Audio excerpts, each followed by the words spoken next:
El hospital no nos alcanza muchas veces, el Hospital Ros Mejía, el Hospital Fernández, y trabajamos con el Hospital Udaondo y trabajamos con el IREP, también de profesionales que nos van ayudando y que nos van a dar charlas en estas jornadas. La verdad que la mejor forma es trabajar en red en la Ciudad de Buenos Aires, más allá de esta historia de yo soy del hospital A o B. ¿Sí? También a los profesionales del hospital que me acompañan, a Natalia, que se quedó despierta hasta las 2 de la mañana, organizando esto, a Romina Fernández, la doctora Fernández, que nos va a dar su charla sobre neumonología, a la doctora Casen, que nos va a dar su charla, a la licenciada Dudek, que trabajamos hace muchísimos años con la parte de fonoaudiología, la licenciada Pazman con nutrición, el doctor Braginsky con psiquiatría, la doctora Cuarrachino, que también nos ayuda mucho, y el doctor Bitkop del Hospital Udaondo, con quienes compartimos la difícil tarea de aprender y de atender pacientes que no tienen cura y que la mayoría de las veces fallecen. Les agradezco su compromiso y apoyo. Compartimos alegrías, logros y muchos desafíos. A través de todo ello hemos aprendido a trabajar en equipo, a apoyarnos mutuamente y a crecer. Gracias por ser importante de mi experiencia personal y profesional. Al doctor Daniel Muñoz, la verdad que nos recibió a mí y a Mariana hace unos meses atrás, a la doctora Tarula, cuando nos escuchaba con lo que queríamos hacer, y nos abrieron la puerta de su lugar de trabajo, al director del hospital, que también nos apoya. Tengo que agradecer a la industria farmacéutica. Sin ellos, como decía Daniel, es menos lo que podemos hacer. Tanto por su aporte, para que podamos hablar y debatir sobre estas enfermedades complicadas y desafiantes, y por último, dar las gracias a los oradores, a la gente que dedicó su tiempo a armar su charla, en este espacio multidisciplinario de discusión académica con su tiempo y sus conocimientos. Y claro, a la gente que vino. La verdad que sin ellos tampoco se puede hacer. Ahora que las jornadas comienzan, espero que todos participen y pregunten con las mismas ganas. Seguimos aprendiendo y creciendo. Yo creo que la forma de encontrar que los pacientes estén mejor es estos ámbitos de discusión académica y científica. Gracias.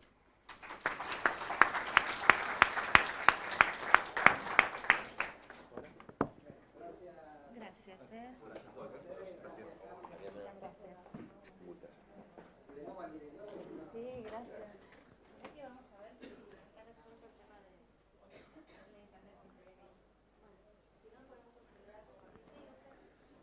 Nati.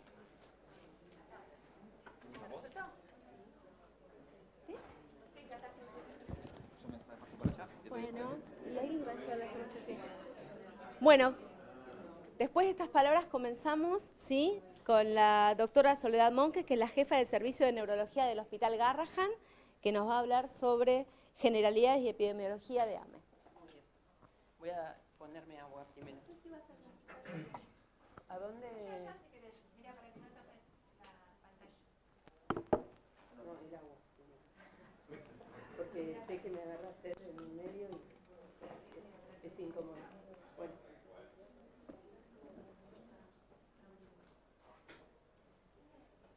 Mariana, son desde acá. No, pero que lo pasan los chicos, pero... ¿Lo van a pasar acá o lo pasan...? Sí, está cargada. Supuestamente.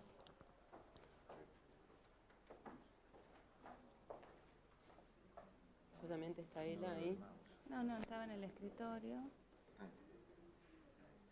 Presentaciones viernes, turno mañana. Monjes. Ahí está. Acá estás. Ahí estamos. Este paseadorcito. Sí. Sí, tengo que hablar con el micrófono por lo de afuera, ¿no? Sí, está bien. Bueno, hola a todos, buen día. Muchas gracias a los organizadores por la invitación. Nosotros así tenemos a veces mucho vínculo con la transición de adultos, así que también es un tema para los que hacen adultos, saber qué pasa con los pediátricos y que hoy por hoy los pediátricos, los pacientes nuestros están sobreviviendo y los van a recibir los neurólogos de adultos. Bueno, yo voy a dar una clase como un poco introductoria de lo que es atrofia muscular espinal. Después, más adelante, durante la mañana van a tener clases específicas de semiología y de genética, así que yo voy a dar como un pantallazo general y hablando específicamente de algunos datos epidemiológicos. Bueno, he participado en algunas cosas, pero esta charla no tiene nada de conflicto de interés. Bueno, cuando hablamos de atrofia muscular espinal, hablamos de un grupo muy heterogéneo de enfermedades que está causado por degeneración y atrofia de las motoneuronas del asta anterior de la médula espinal. Son enfermedades genéticamente determinadas y los pacientes tienen como signos clínicos debilidad de atrofia muscular progresiva. Se dividen, hoy por hoy se clasifican en estos dos grandes grupos, que son aquellos relacionados, bueno,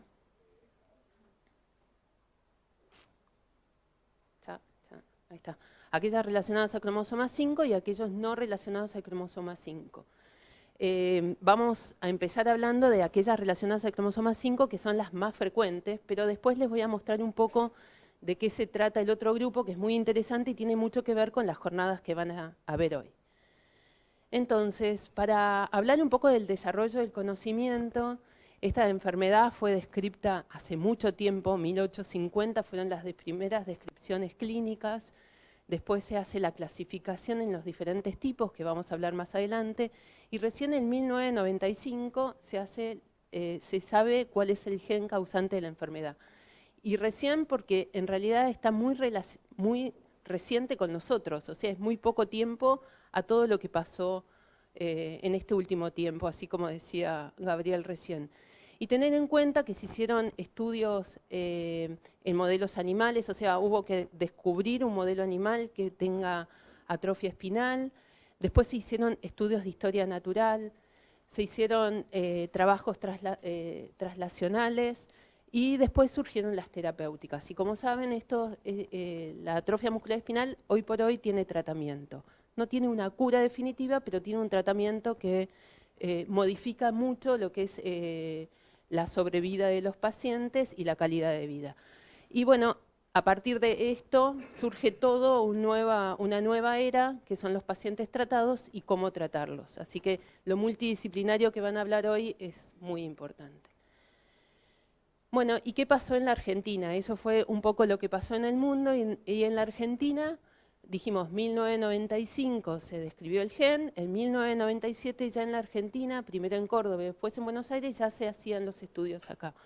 Y bueno, y a partir de ahí hubo un grupo que, como dijo Gabriel también, pequeño de interesados en enfermedad neuromuscular que fue creciendo mucho y formamos un programa de atención, docencia e investigación de pacientes con enfermedad neuromuscular, que es un programa multidisciplinario para atender a estos pacientes que resultó ser muy útil. La Argentina participó en diferentes ensayos clínicos, uno que se llamaba Carnival. Después tratamos de participar en un ensayo con nusinersen, que en ese momento no pudimos avanzar. Y así de a poquito se fueron haciendo las aprobaciones en el ADMAT para las diferentes medicaciones, que eso más adelante van a tener una charla específica de los tratamientos. Entonces, bueno, vamos acá, va a ser más fácil. Bueno, entonces hablando un poco de esto de la epidemiología y hablando de AME, le digo AME-No5Q porque son proximales y relacionadas al cromosoma 5. La incidencia global y hasta ahora era de 1 en 6.000 a 1 en 10.000 nacidos vivos, con una frecuencia de portadores de 1 en 50 promedio. Pero lo que está pasando ahora es que en muchos lugares del mundo, a partir de los tratamientos, existe la posibilidad de hacer screening neonatal. Y con el screening neonatal se ha modificado en diferentes lugares del mundo esta incidencia de pacientes. Pero también sigue siendo me pareció importante ver, hay un estudio epidemiológico recientemente publicado en Rusia que habla de una incidencia en 1 en 7.000, más o menos parecida a lo que hablábamos, y en Estados Unidos la incidencia ahora es 1 en 15.000. O sea que seguimos teniendo ese rango y nosotros con pocos datos nuestros, porque todavía no tenemos screening en la Argentina. Y tenemos pocos registros que ahora vamos a hablar.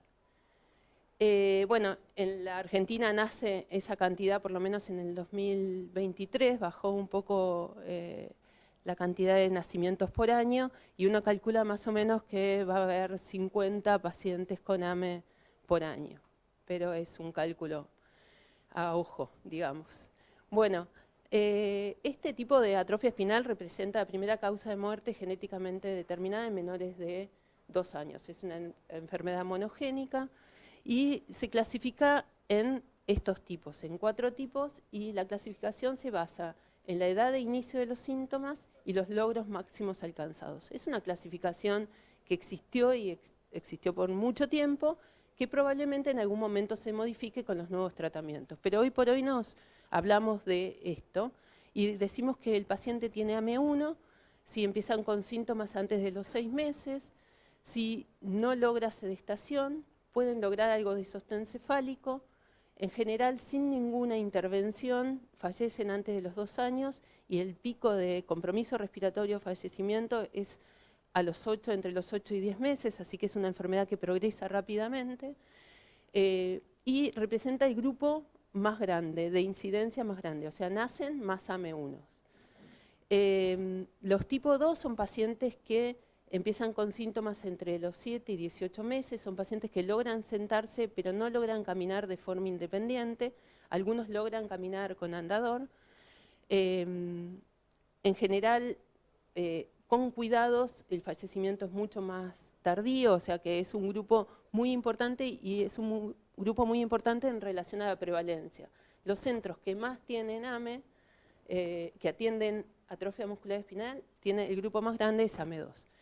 Y los tipo 3 son pacientes que empiezan con síntomas después que empiezan a caminar. Más allá de al año, más allá de los 18 meses, son pacientes que caminan y después empiezan a caerse, se comportan muy parecido a una distrofia de cintura. Y bueno, representa un grupo más pequeño, pero con una comorbilidad y una enfermedad muy larga. Y los tipo 4 son pacientes que empiezan más allá de los 20 años, de adulto, pero lo que me pareció muy interesante y que hay que tener en cuenta, que existe como una nueva clasificación teniendo en cuenta algunos subtipos. Hay pacientes que nacen, bueno, que ahora se los dice presintomáticos porque nacen dentro del screening neonatal y tienen AME, pero no tienen síntomas, entonces son presintomáticos. Los tipo 1 se dividen en 3 tipos, con una forma congénita muy severa, con muchas complicaciones, y después están los tipo 1B, que son menores de 3 años, los tipo 1C, bueno, esto ya van a hablar, pero se subdivide en tipo 2A, 2B, y lo importante es que hay pacientes adultos que casi no tienen síntomas. Entonces, existe como esa última, que son pacientes asintomáticos adultos. Entonces, uno habla de un espectro continuo de enfermedad y habla de un espectro continuo en cuanto a la clínica y un espectro funcional en cuanto a lo que pueden hacer los pacientes y de que eso también modifica la evolución de los pacientes. Independientemente del subtipo o del espectro que uno esté hablando, todos los pacientes tienen la misma característica clínica, que la debilidad es progresiva y a predominio proximal de las cinturas y a predominio de miembros inferiores. Tienen compromiso de los músculos axiales e intercostales con preservación del diafragma, lo que hacen que tengan una respiración peculiar y un nivel cognitivo normal. Y en realidad la sobrevida de los pacientes tiene que ver con el número de copias del SMN2, que ahora les voy a explicar un poco, el ritmo de progresión de la enfermedad y el inicio del deterioro clínico.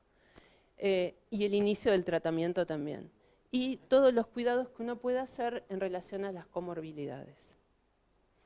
Bueno, esto ya después el doctor Kaufman va a hablar así con mucho detalle, pero para solamente tener en cuenta, existen estos 2 genes, que es el SMN1 y el SMN2, en donde la variación es un cambio en la C por la T, y esto hace que el SMN2, todos tenemos SMN1 y SMN2, el SMN2 funcione y produzca algo de proteína a partir de un mecanismo que se llama splicing alternativo, que después lo dejamos al doctor, que está muy bien.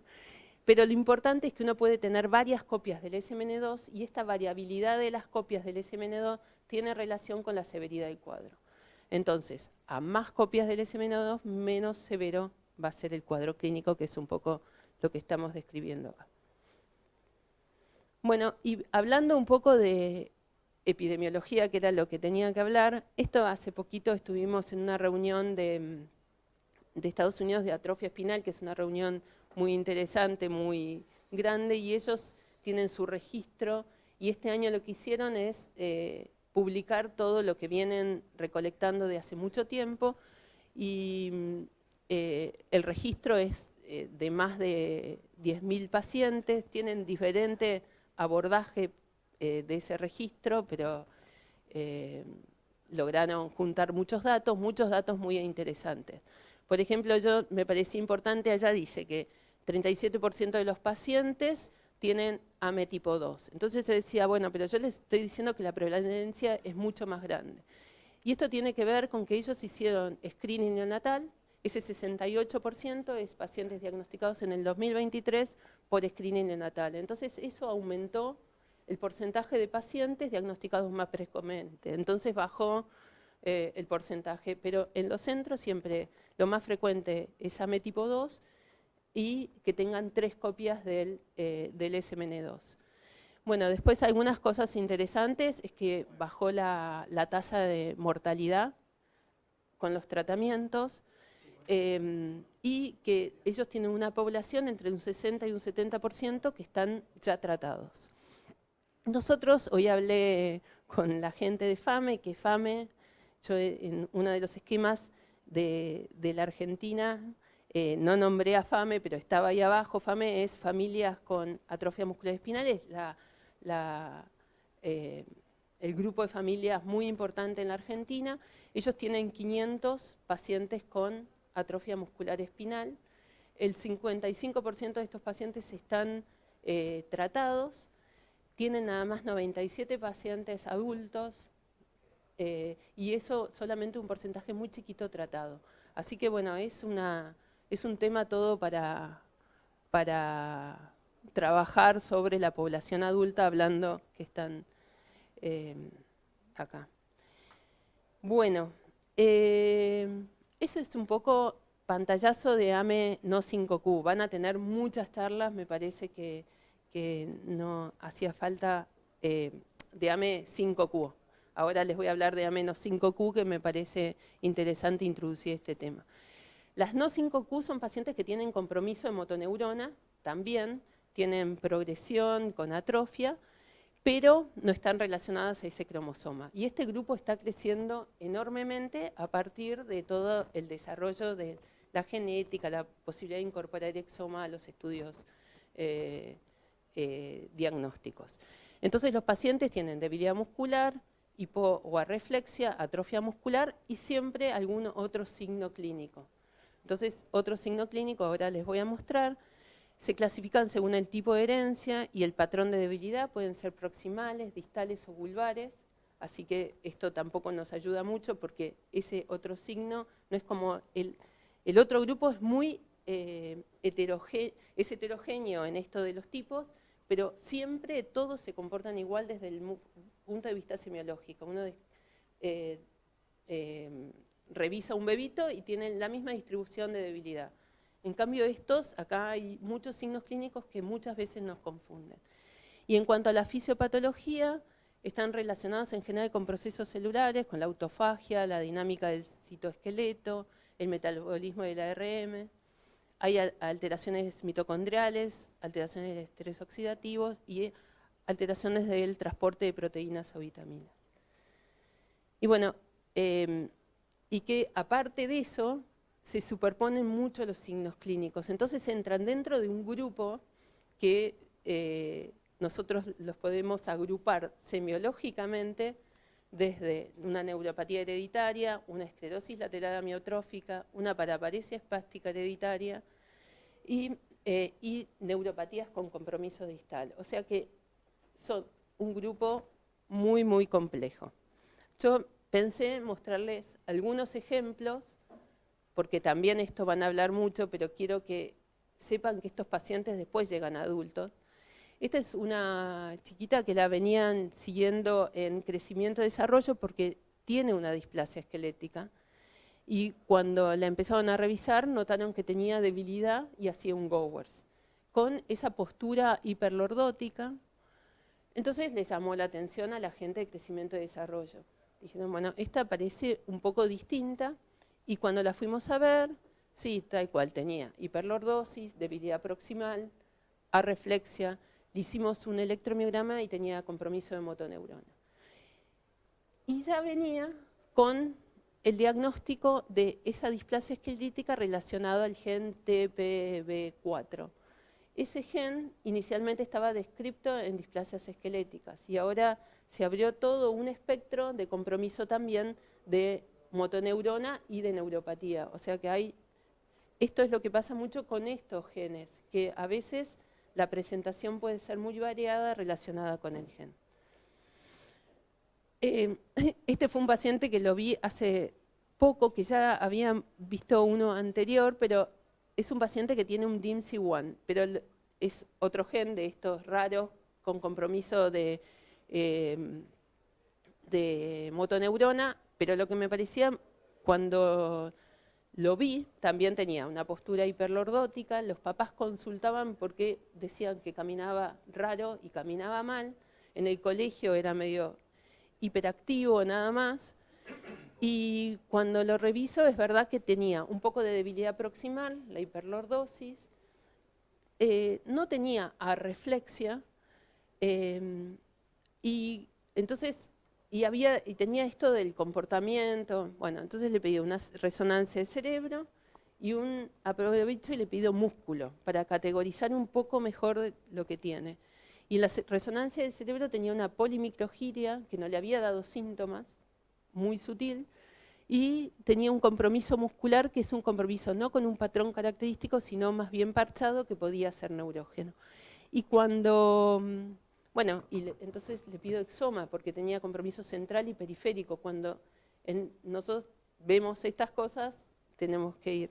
Cuando le pedimos exoma, apareció que tenía DIMS igual. Al poco tiempo apareció en el hospital un paciente con una artrogriposis distal que también tenía un DIMS igual. Y esto para decirle todo esto del espectro de presentación tan variada. Y bueno, estos hay muchos en adultos también, como paraparesia espástica. Bueno, esta es una paciente que consultó a los 9 meses con este examen físico, y si ven ustedes, tiene mucho compromiso distal. Es una paciente que no adquirió adquirió la sedestación, pero le estaba mucho costando adquirir otras pautas, nivel cognitivo normal, y si ven, se le caen los pies, se le caen las manos, así que tiene una debilidad, predominio distal. Era un poco distinta y solamente le hicimos una placa de tórax y tenía una parálisis diafragmática. Esto, el compromiso distal con parálisis diafragmática, para nosotros es un SMART, que en general, bueno, ahí está el gen, en general las formas descriptas inicialmente son formas de inicio neonatal con mucho compromiso respiratorio. Pero tenía esta forma un poco más leve y es una variabilidad también de expresión de este gen. Y la última paciente, que por ahí es la que más les va a interesar porque estamos viendo este grupo de pacientes, es una paciente con una ELA juvenil. Pero lo que tuvo, una ELA juvenil relacionada a una alteración genética. Esta paciente consultó a los 5 años con un trastorno de la marcha progresivo, con escoliosis, y fue agregando con el tiempo compromiso respiratorio y vulvar. Pero eso se desarrolló durante muchos años, casi le llevó 10 años desarrollarse. Al principio, en el primer examen físico que fue en el hospital, describen que tenía signos piramidales. En un examen físico en el medio ya lo asumen como una neuropatía motora, y cuando vuelve la última vez con un compromiso respiratorio muy severo tenía fasciculaciones linguales.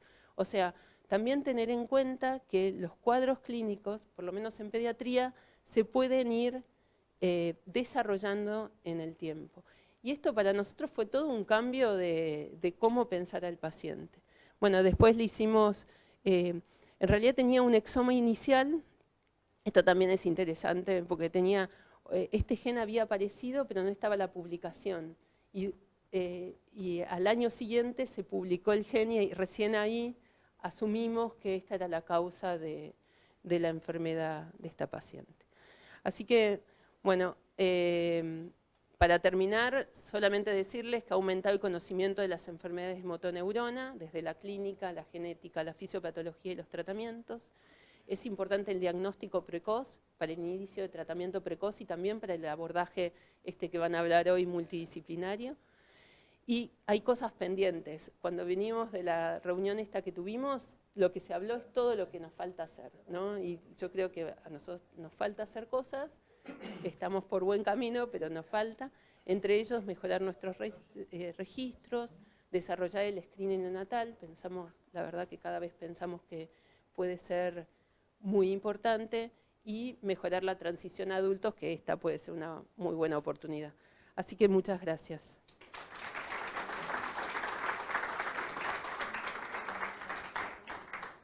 Bueno, ahí agradecía a el grupo del hospital que es de oro. Bueno, muchas gracias por la charla. ¿Alguno quiere hacer alguna pregunta del público? Vamos a fijarnos ahora si tenemos que sí, alguna pregunta. Yo particularmente quisiera que nos cuentes si con el examen neurológico vas directamente a hacer los estudios genéticos, o si a los pacientes que tienen trastornos en la marcha le hacen neuroimágenes. O sea, un paciente con AME, ¿tiene resonancia de cerebro, resonancia de columna, o qué estudios complementarios aparte del estudio genético le hacen sí o sí? Porque algunos tal vez es tan claro el cuadro que no hace falta, pero... Muy bien la pregunta. Eso, bueno, por ahí después también va a haber como un algoritmo, pero lo que aprendí, como les decía, los AME proximales o 5Q tienen como un examen físico muy característico, con esta debilidad a predominio proximal, con muy buen contacto visual, algo de temblor o fasciculaciones, y la verdad, cada uno tiene una característica. El AME1 es un lactante hipotónico muy característico. El AME2 tiene un temblor distal también característico, que uno lo está revisando al paciente y lo ve sentado y ya tiembla, y uno le pregunta a los padres y si encuentra el temblor, encuentra la distribución esta de debilidad, ya va directo al estudio molecular. Los AME3 pueden ser un poco más complicados. No empezaría en los AME3 con una resonancia, porque en general tienen debilidad muscular con arreflexia, o sea, el cuadro es más periférico que central, pero por ahí un electromiograma de los tres grupos es el que más uno hace electromiograma para diferenciar, le hace una CPK, que la CPK también puede estar ligeramente aumentada. Entonces siempre el AME3 entra dentro de los diagnósticos diferenciales de las distrofias de cintura, y sobre todo cuando no encuentran nada en el panel de distrofia de cintura, porque muchas veces no se ve en el panel, ¿no? Pero el estudio, ante la sospecha, el estudio a pedir inicialmente es directamente el estudio molecular, y no hay que atrasarse, y el estudio tendría que estar en una semana a más tardar. Gracias. O sea que el estudio de neuroimágenes sería solamente entre los casos que empiezan distintos, o esos que son más heterogéneos, que uno duda de otro diagnóstico, sino directamente el molecular, y los otros claro, no hacen falta. No. En el AME proximal es semiología, es pura semiología.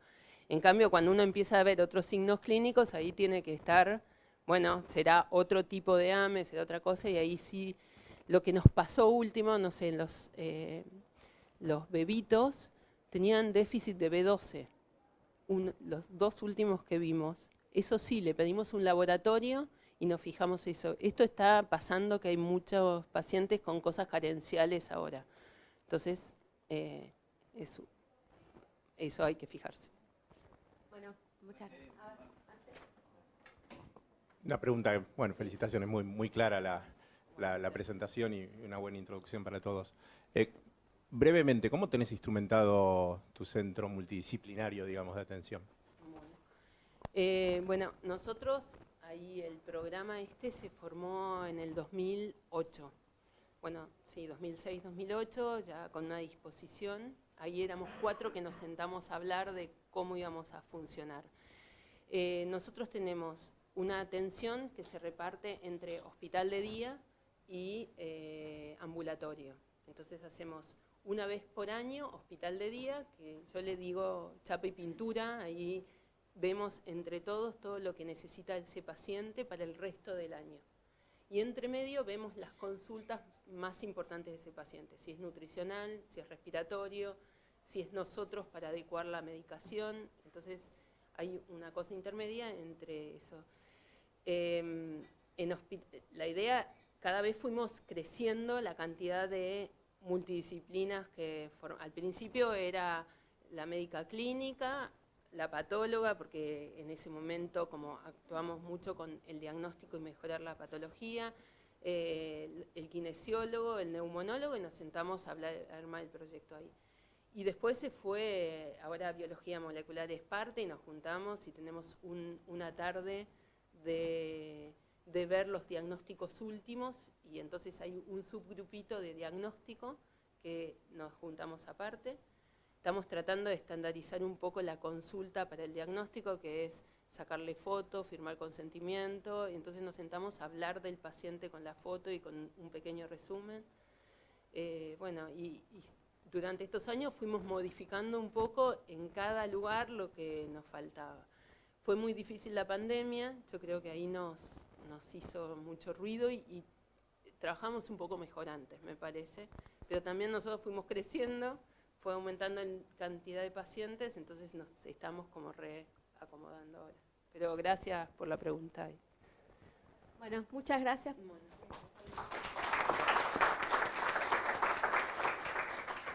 Bueno, vamos a llamar ahora al doctor Marcelo Kaufmann, que es el jefe de consultorio y laboratorio de neurogenética